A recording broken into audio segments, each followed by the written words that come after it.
Okay, this is Engineering Economics in 2010, and this is about your annuity problem regarding problem sets that I've gave you a few weeks earlier. And hopefully you were able to solve most of it. Here I'm going to provide you some problem walkthrough. Here are the problem sets that you've already answered. Here are the highlighted ones on your problem set, and then I added a few more of it. So let's try applying the annuities that you've learned over online and over the times that we are on site. Okay, so we'll start with number one with Mr. Reyes here. So with Mr. Reyes, borrow 600,000 pesos at 12% compounded annually and agreeing to pay the loan in 15 equal annual payments. How much of the original principal is still left unpaid after he made the 8th payment? Okay, so we can break down the problem first. We can identify what we have first. So Mr. Reyes borrows a money worth 600,000. Okay, and and the interest rate here is at 12% compounded annually, and he agreed to pay this in 15 equal payments.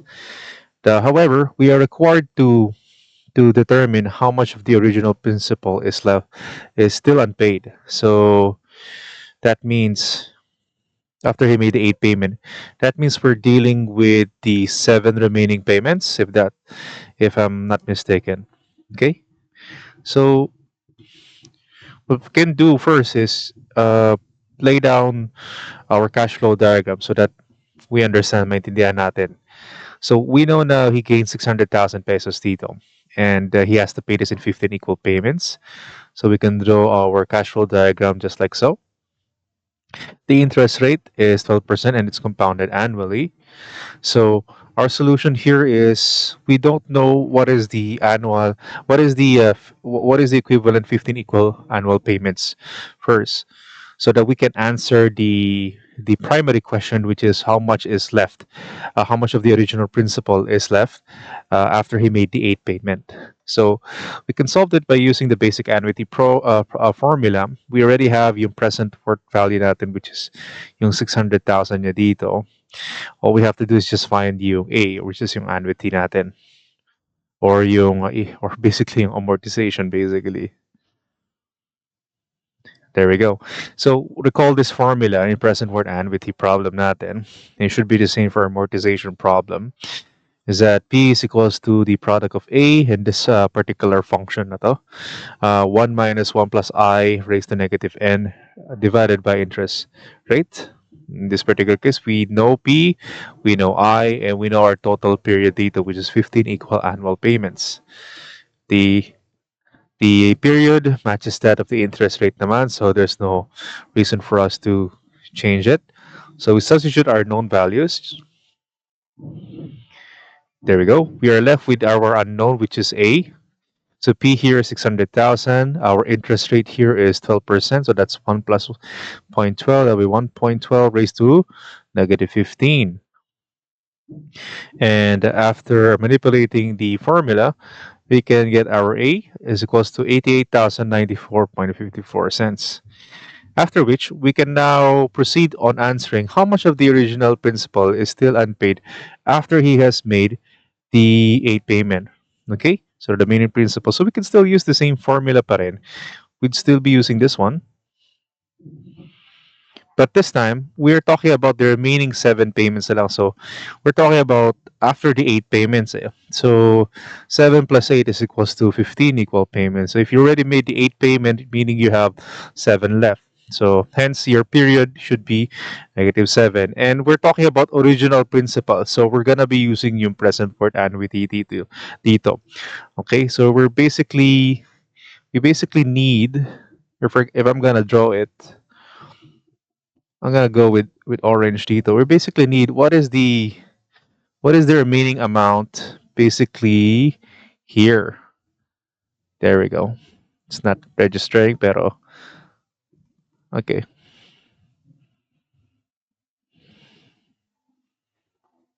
Yeah. So basically, we need the amount here, basically, and substituting our known values dito. So we need yung present worth value niya at the 9th payment mismo. Okay, so that's how many? That's going to be one, two, three, four, five, six, seven, basically. Seven including yung nine, basically.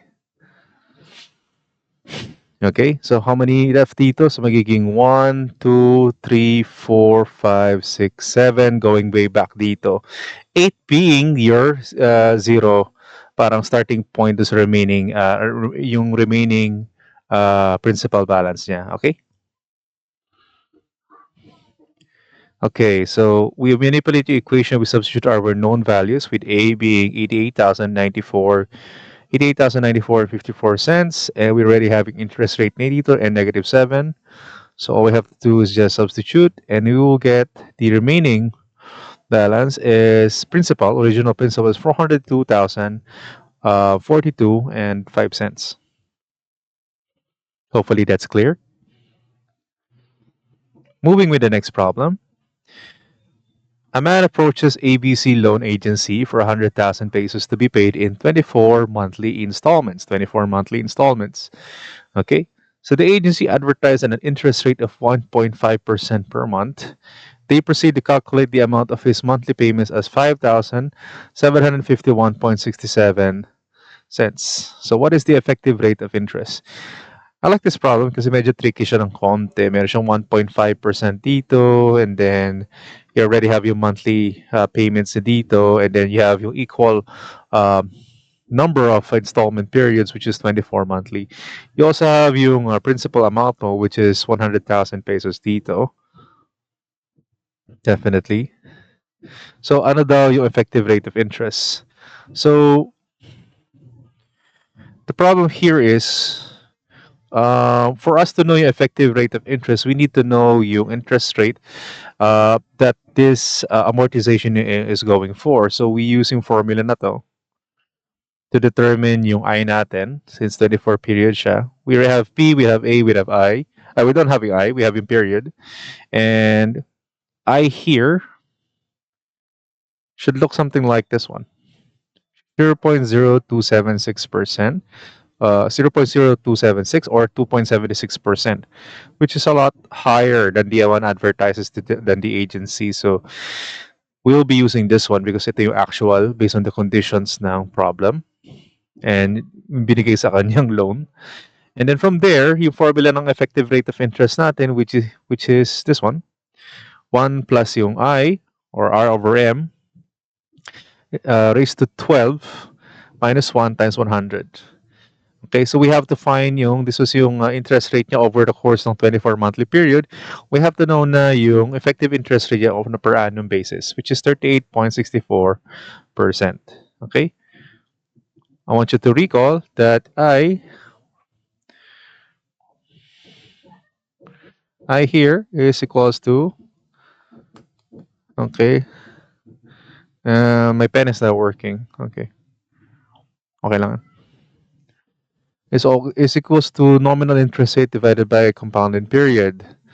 But we don't need that since we don't have that information naman. Okay? Next up is this one.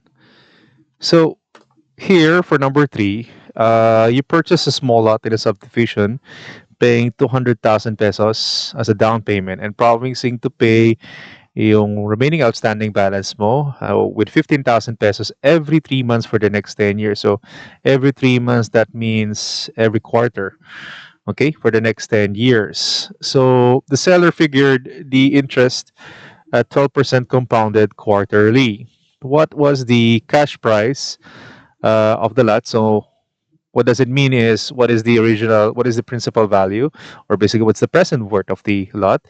And number 2, if M missed the first 12 payments, what must he pay at the time the turn date is due to bring himself up to date? Okay, so halimbawa na hindi niya nabayaran yung 12 payments, basically you want to know what yung future amount you have to pay. So that will be on the 13th period. So that updated siya with all his payments. Remember, the interest rate is running ren. Now, after making 8 payments, M wished to discharge the remaining indebtedness by a single payment at a time when the ninth regular payment. So the third bullet naman here, Means after 8 payment, he wants to expunge all the debt na in one singular payment on the ninth period. So the question is, what must he pay in addition to the regular payment then due? And doble ko lang yung question. Okay? So let's try that up. So first things first, it's a lot of information and it's important na i-jot down muna natin in a cash flow diagram. So you first build yung cash flow diagram. You know na nag-down payment ka na 200,000, okay? And um and you have to pay him 15,000 pesos every 3 months for the next 10 years. So that means, so he's gonna pay 15,000 4 times a year. 4 times a year, 4 times 10. So that's gonna be 40 periods basically. Okay, and at 12% compounded quarterly. So we do that. And the first question is, what was the cash price of the land? So what was the original value niya muna? Okay, so it's gonna be something like this. And yung 10% compounded quarterly, we can get yung interest rate neto at, so yung 12% compounded quarterly natin dito, yung nominal interest rate. So we divide that by 4 so that we have yung 40 equal periods na yan, on a per year basis.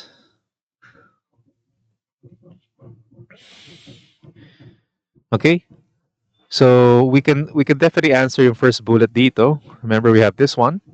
I is equals to 12% over 4. R over M is equals to 3%. So yun yung interest rate natin. Okay, for the rest of the annuity period. So with that, we can substitute na. So we already have a down payment. So meaning kasama siya sa present worth. So 200,000 yon. Kasama yan dito. Plus whatever yung present worth annuity natin dito. Just like so. Yung annuity natin is 15,000. So we already have that. All we have to do is substitute na lang 15K done. And then 1 minus 1.03 raised to negative 40 divided by 0.03. And you will have 546,721.58 pesos. Now, just in case, if he missed the payments naman for first 12 payments, what must he pay at 13 due to bring himself up? Okay, so meaning you're kind of finding your future value nito. So all you have to do is like use yung future worth annuity equation, just like so. And then you substitute the known values. And then you will have your answer of 234,266 and 87 cents. Okay? And then finally, say you already made your 8 payments and you want to expunge yung debt mo sa binili mong lupa with one singular payment on the 9th period. So all you have to do na lang. Okay? So basically, you have yung remaining amount na lang. So basically, you already made yung 8 payments na yon. So including yung 8 payments, that includes 9 siya. So 0, 1. You have to count it as it is. Okay? So you have there, which means they will have 31 remaining payments na lang. So all you have to do na lang is use yung present worth formula and using yung abated period mo as 31 and one singular payment lang, which will give you 300,006 and 43 cents. 300,006 pesos and 43 cents. I hope naintindihan yan kung bakit siya number 9. So after making the 8 payment, okay, so bibilangin mo 1, 2, 3, 4, 5, 6, 7, 8. And then yung 9th. Kasi 9th singular payment, 9th na eh. You want to pay it at the 9th siya. So you have to count how many remaining na lang. So you have to bring back whatever yung amount dito. So that's gonna be 40 minus 31. So you have to bring back all yung present worth amount niya out to yung 9th payment na yun. Hence yung 9. Included yung 9 dun. Kasi mangyayari nun, yung 8 payment magiging 0, then magiging 1 yun. Whatever yung remaining dito. Okay?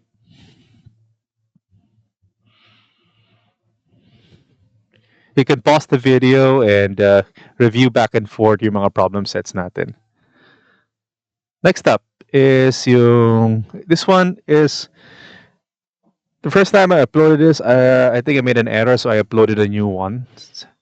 So I finally corrected this. So this one is quite tricky ng onte if you're not reading the problem correctly, pero it should be easy once you jot down the given. So let's read the problem through. A new office building was constructed 5 years ago by a consulting engineering firm. And at that time, yung loan terms nila was about 10 million with 20% annual interest rate compounded quarterly. Now, the terms of the loan called for equal quarterly payments for a 10-year period with the right of repayment at any time without penalty. Now, that was the original deal. Now, due to the internal changes in the firm now, it's now proposed to refinance the loan through an insurance company. The new loan terms is planned for 20-year with an interest rate of 24% per annum, compounded quarterly naman. The insurance company has one-time service charge of 5% of the balance. That applies for both. And then the new loan also calls for quarterly payments. So A, what is the balance due on the original mortgage principal if all the payments have been made through the 5 full years? And B, what will be the difference between the equal quarterly payments in the existing arrangement and the revised proposal? Okay, there are two sets of questions dito, pero hidden sa buong problem is actually three questions eh. First off, we don't know what the annuity is or what the amortization is on the original terms. Okay, and it's something that we should find out first muna before we find out what the balance is muna on the original mortgage. So we assume muna yung 10 million, yun yung principal, yun yung present port value, and we find yung amortization niya on a on a per period basis for 10 years. Okay? Since naka-compound siya quarterly, all I have to do is tong nominal interest rate na to should be divided by 4. So, yung period natin should be 4 times in 10. That will be 40 period. Okay? So, yung itsura niya, CFD, should look something like this. This is the old term. Ito yung unang debt structure niya. With the interest rate natin of 20% divided by 4. Now, total number of compounding period, which is 40. Okay? And then from here, the new term should look something like this naman. 24% divided by 4 and then total of 80 periods naman dito. So with the first one, we have to find out muna to find yung balance, we need to find out muna yung annuity, A. We use this formula. We are given P, we know yung I, we know yung period, so we were left with A lang. We substitute the known values natin. And we will have A as 582,781 and 61 cents. Now with that, we can now answer yung remaining balance, assuming of all the payments have been made through made through the 5 full years. So 5 times 4, that's in 20 period natin. So we use that. And dinagdag ko na yung 5% dito kasi merong one-time service charge 5% of the remaining balance so that we have a total net of remaining balance of 7,652,884.36. Okay? So ito yung service charge na lang. So parang dinagdag ko lang siya, okay? As required by the problem. And then from here, so ito yung remaining balance. So yan yun. So that answers our first bullet. The question now is what will be the difference now between the equal quarterly payments in the existing and the revised payments. So it's basically asking, we're gonna do this first bullet lang naman, what we did here, pero on the new terms naman na. Okay? So all we have to do is just, we're gonna find again yung annuity. Using tong principal na to, yung remaining balance na to. And from there, we will determine yung annuity natin dun with the new long term. So, yan, magiging ganyan yung terms. And then, yung A natin is gonna be 461,119.1927. And the difference daw between the old term and the new terms should be around 120,862.42. Okay.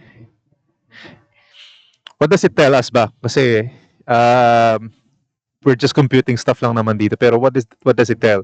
So in short, sometimes companies do restructuring and refinancing to have a better monthly payment periods or better payment periods. So in this particular case, yung new financial structure natin dito, yung new loan terms natin dito is 120,000, or let's just round it out. It's 121,000 cheaper than the first one. Okay? So malaking bagay 'yon. Yung 121,000 pesos na 'yon could be put to something else. Whether earlier payment ng loans, you could save that definitely, or you could put that to your operational costs just in case you're bleeding out. Okay?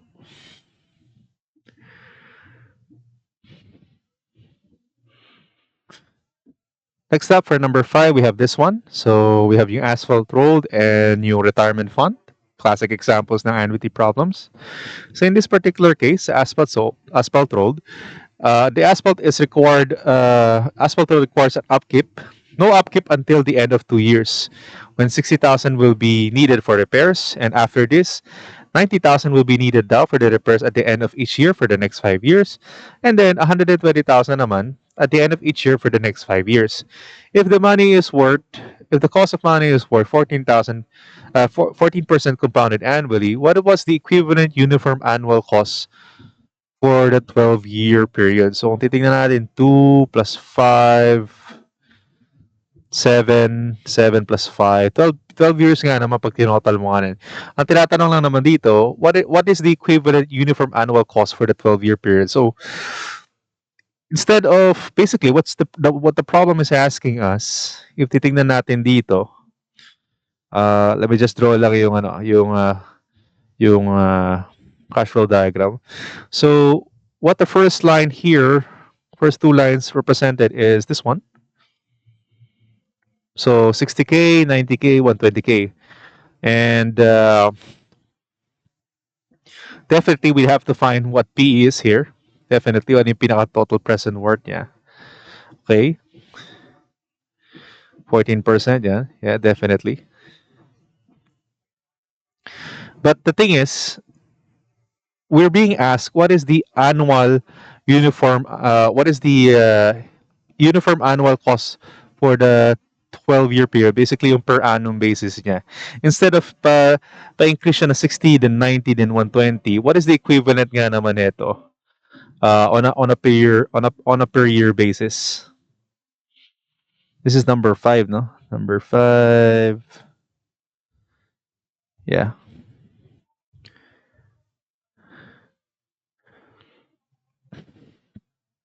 Yeah, tama. So for us to know that, we have to know talaga yung present port value nito before we can actually compute yung uniform annuity niya on a per year basis. Okay? So again, so instead of on a 60K, 90K, 120K with different varying periods, ano yung equivalent annual payment cost niya dapat dito to maintain yung asphalt uniformly across 12 years, you know? So for us to answer yung question na yun, we have to find out, okay, let's bring back first, ano ba yung total budget mo na in the first place to provide upkeep pagdating sa asphalt road na to. So with that means, we have to determine yung present worth from 60K going back to point 0, 90K going back to year 0, and 120K going back to year 0. Okay? So here's what we're gonna do. So it's gonna look something like this one. Okay? Obviously dito, present worth niya, back to dito, madali lang to, simple formula. Okay? But with 90K, as you can see here, this is basically annuity. So equal payments siya, 90K, 90K, 90K. And you have to, return yung present worth niya dito. And then from here, all you have to do na lang is use yung present worth formula natin. Okay, this is yung present worth annuity. The same way with 120K. So it's a present worth annuity until here. And then from here to here, you have to get yung present value niya lang naman. So with that, there we go. We can now solve it. Find yung P. So we have to add them up all together lang naman dito. So it's gonna look something like this one. So 60K, that's 1.14 raised to negative 2. That's it. And then this is yung present worth annuity, 90K times 1 minus 1.14 negative 5 over 0.14 times whatever yung present worth neto back to 1.14 negative 2. Ganun rin sa 120K, 1 times 1 minus 1.14 raised to negative 5 divided by 0.4 times 1.14 raised to negative 7 kasi it's gotta be 1, 2, 3, 4, 5, 6, 7. And you will have an answer of 448,554.515. But we are not yet done. Kasi with that, now that we know yung present word, so we gotta throw it back naman na, ano yung equivalent annuity nito? Ano yung equivalent equal payments nito per year? So with that, we know now yung present word natin. We know how, we still have the same interest rate. We know yung total period natin, which is 12. All we have to do na lang is just isolate yung A and be able to and then substitute the known values, and then isolate A, we will have the amortization of equivalent per year basis for 12-year period of 79,235 and 82 cents. Okay? Now, you're probably asking, is this the only way to solve it? It's not the only way to solve it, but this is the most intuitive way for me. If you find a much more intuitive way, feel free to share with me, and with your classmates. Okay. Next up is here naman. It's a retirement fund. A man wishes to provide a fund for his retirement such that from his 60th to 70th birthday, he will be able to withdraw an equal sums of 18,000 pesos for his yearly expenses. So 60th to 70th. So that's a total of 10 years, Makakuha siya ng 18,000 pesos. I'm not sure where the typo is, pero or what year is this? 18,000 on the yearly expenses seems a bit small. But anyway, so 18,000 pesos for his yearly expenses. He invests an equal amount for his 41st to 59th birthday in a fund earning 10% compounded annually. How much should each of these amounts be? Okay, so 41st pala to 59th birthday in the fund earning 10%. Okay, so let's list that down. So first things first, So the numbers can be confusing, but if you understand it perfectly, it's basically a period in between this age and this age. Same way with yung 41st and yung 59th, So yung 41st to 59th, that's gonna be 19 years. Yung 67th, yung 60th to 70th, that will be 11 years. Why? Kasama yung 70th year, and this one kasama yung 59th year. Hence, ganyan yung computation. Okay? So if we're gonna compute yung cash flow diagram natin, so we're gonna spread it out just like so. Okay, so that's gonna be 30. That's gonna be a gap of 30 years basically. Okay, and then next up, ay kaya pala, yeah. So here, ano yung kailangan niyang invest simula ng 41st niya hanggang 59th. So just like so, earning 10% on compounded annually. So ano yung equal payments nito? How much should each of the amounts be? So that sa ika 60th birthday niya. Okay? So this is yung 59. So sa ika 60th birthday niya, makaka-receive siya ng 18K. Okay? Gagawin ko sana yung solution later pero nasama ko sa animation. So one of the solutions that I thought of here is, okay, we know that he's gonna receive 18K, so we can definitely use in future yung present worth annuity, we can bring it back dito. And then with this one naman, we can definitely use yung future worth annuity and bring it back, bring it forward sa 19th after 19 years. So that's gonna be yung 59th birthday niya. So yung 59th birthday yung midway point natin dito. So if we're gonna run yung equation na to, sorry, sinamarize ko la equation dito. It's gonna look something like this. There we go. So A here equals times 1.10 raised to positive 19 negative 1 over 0.10 equals to 18,000 times 1 minus 1.10 raised to negative 11 divided by 0.10. Okay, with here, we just simply isolate yung amortization, yung annuity natin dito, A, and we will get A at 2,285.25 cents. That's it. Of course, there's a lot of I've shown several samples on how to solve this. You can push it back all the way here to zero. You get yung present worth natin dito. Or you can simply throw it forward rin lahat so that you can have yung future worth. You can have everything in future worth talaga. Okay? But for me, I find this much more intuitive rin and just meeting halfway. Okay? I think there are three more problems, so let's get on with it. So here's the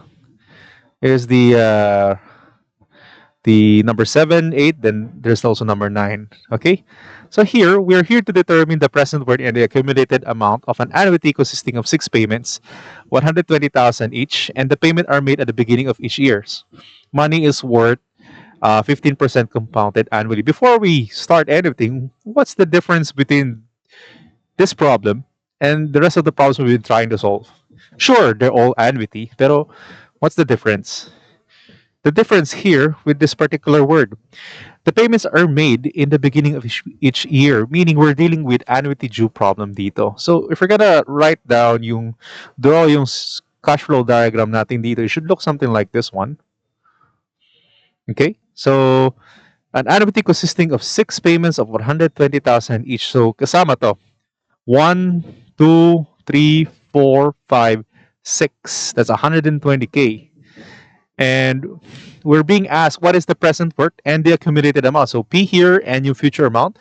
We are given interest at 15% compounded annually, and we are given the annuity at 120K each for 6 payments. So the difference here, this is an added formula naman pagdating sa annuity due. So the equation we'll be using is something here. This is the usual present worth annuity equation, but this is not the one we're going to use. We will have to add this one. There will be 1 plus, and then multiply by this factor here, 1 minus 1.15 raised to negative 5, divided by 0.15. Okay? Let me just, let me try to write down yung equation na yan. If I could recall it properly.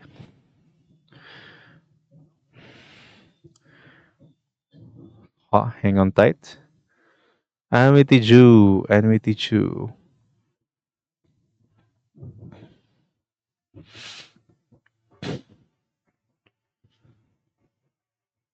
So that di kayo marito. So ito yung usual present worth annuity problem natin, and perpetuity annuity due.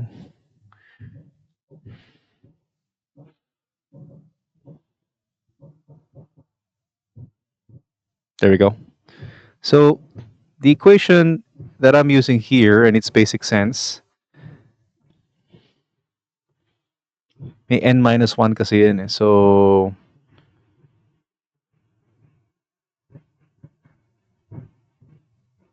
hanap tayo ng kulay dito. Let's go for red para maiba. Okay, so the annuity due, the basic formula should be, okay, it's not writing. Anyway, you could find out in your old notes. Basically here, naging negative 5 siya kasi ang original neto is negative, open close parenthesis, n minus 1. So that's gonna be 6 minus 1, magiging 5. 5 times negative 1, will be negative 5 dun. Okay. So you can definitely check out yung old notes nyo or yung Santa Maria for the formula for that. Okay?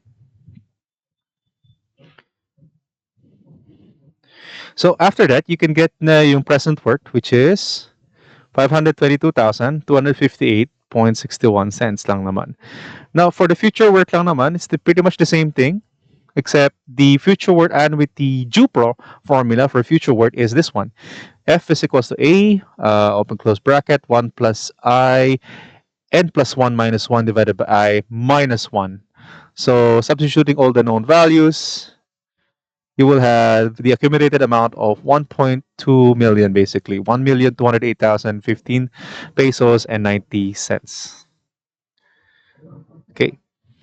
Next up is the capitalized cost. This is important kasi lumalabas to sa board exam.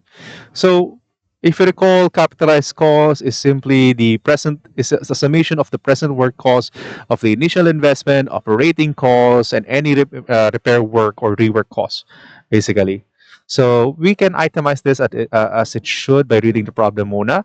Calculate the capitalized cost of a project as an initial cost of 3 million. That's our initial cost. And additional investment cost. So that's still part of the initial cost. That's 1 million pesos. At the end of yun nga lang, this is yung additional investment cost at the end of every 10 years. So that's a different one. Uh, it, okay, wait lang. That's basically pagdating sa capitalized cost.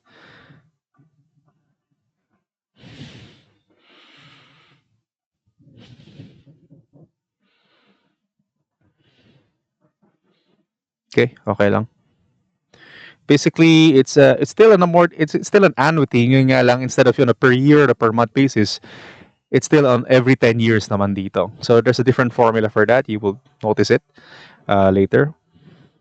And then the annual operating cost will be 100,000 at the end of every year for the first 4 years, and then 160K naman siya thereafter. So meaning yung 160K na to is in a perpetuity. Okay?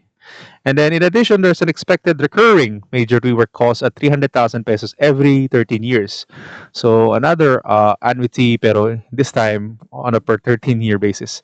Assume that the interest rate is 15%. So let's list them down muna ng konti. So initial cost natin is 3 million. And we have yung AC at 1 million every 10 years. We have yung operating costs, which is yung una, PA, which is 100,000 for every 4 years, and then yung 100, and then thereafter naman is 160K perpetuity, and then we have a rework cost of 300,000 every 13 years. Okay, so the first cost natin is simply yung first cost is initial cost plus any additional investment. It should look something like this one. So all we have to do is just add it up. Pero remember, lahat to kailangan naka-present worth. Kasi una sa lahat, we have to determine yung budget. Hence, lagi siyang present worth. Okay? So with that present worth, I see here that will be initial cost 3 million yan as it is. And then yung 1 million na to is gonna be happening every 10 years. So it's gonna be this one. 3 million plus 1 million divided by 1.15 raised to 10 minus 1. That's the formula for this kind of annuity where it happens every big large of big large of years, so basically large gaps ng paulit-ulit.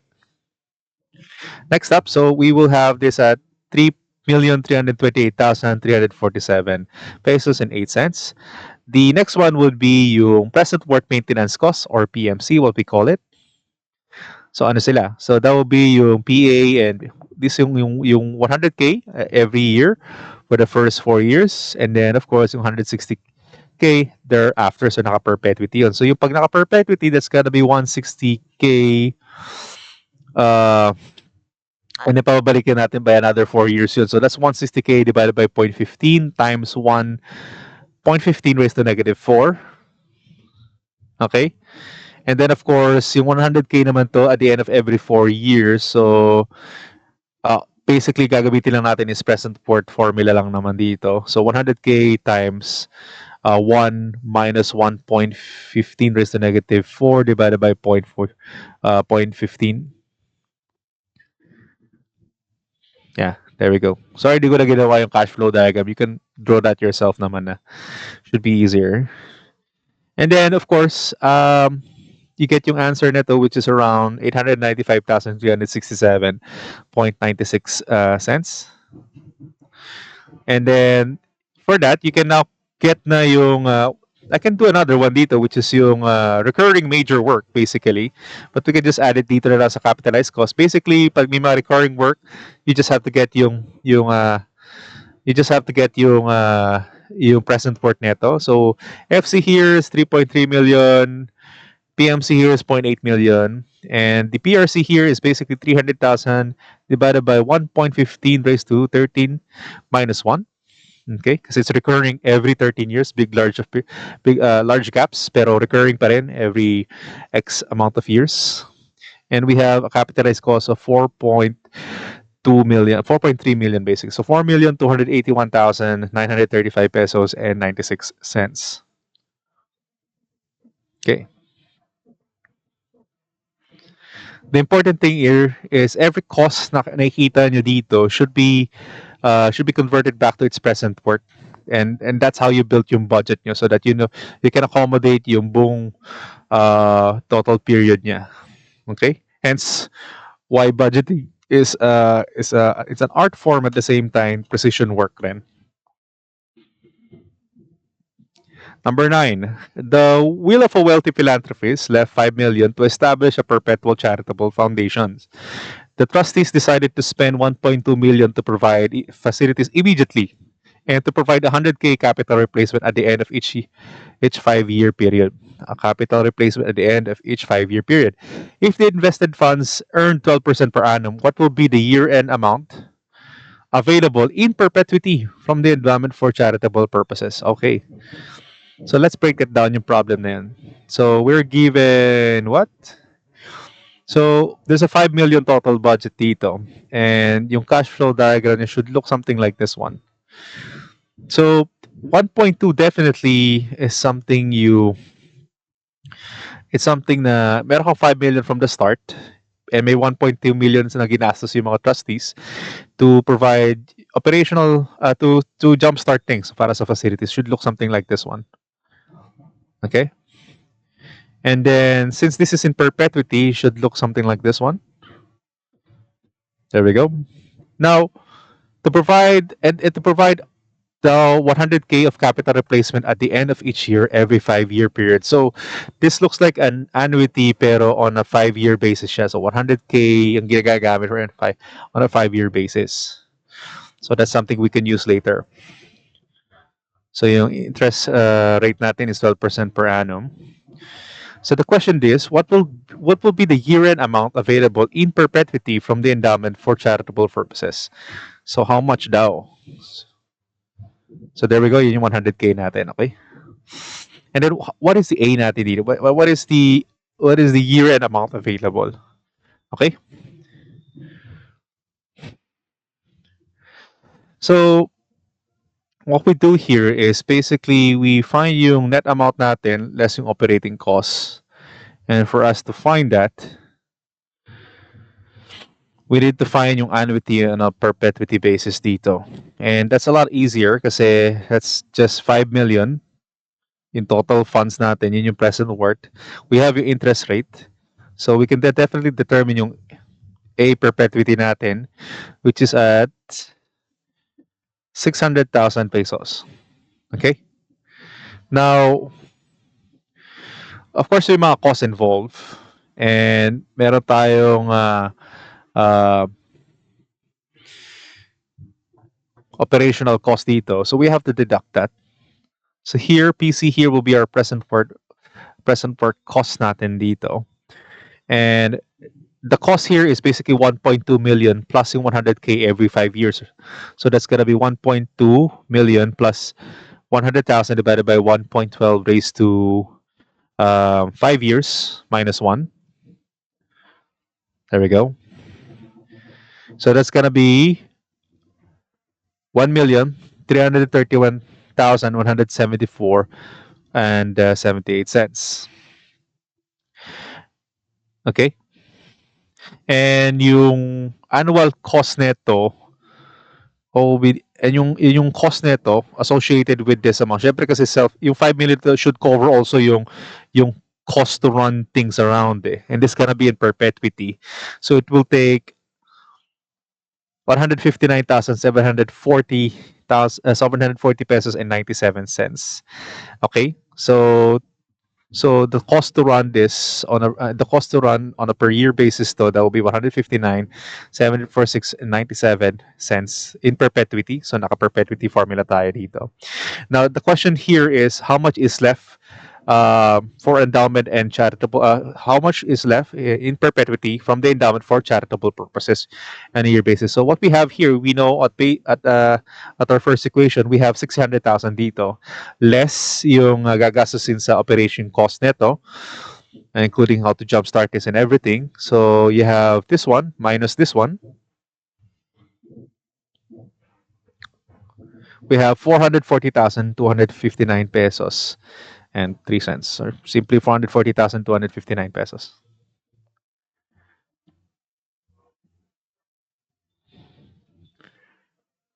And that's about it.